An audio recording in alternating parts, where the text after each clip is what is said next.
CBS News lies, and they always take the side of criminals. It's good that Barry Weiss is demanding more reporting. But look, my question is, why did it even have to get to that point? Why is someone like Sharon Alfonsi even allowed to cover this story? Just look at her email to her colleagues. She said, I believe this is a direct quote, "We have a moral obligation to tell the stories of those who don't have a voice." She's referring to the criminals at CCOT.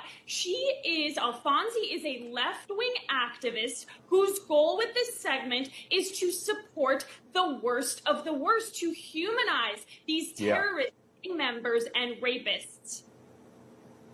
Well, you just heard a clip of the report that's since been pulled off the internet where she talks about, oh, they were paraded in front of the cameras. What, now you want us to feel sorry for these gang members and drug dealers and killers and violent criminals? You want us to feel sorry for them because video cameras got images of them before they were sent to prison where they belong?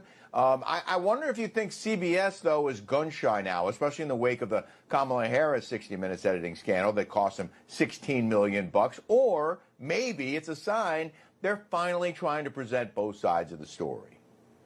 I think Barry Weiss is trying to push against this left-wing radical bias, because has 60 Minutes ever shown a segment on, for example, the Angel families, the real victims of illegal immigration, the families of Americans who have been brutally murdered by the criminals at CCOT? 60 Minutes wants to interview these criminals about the quote-unquote brutal and torturous conditions there.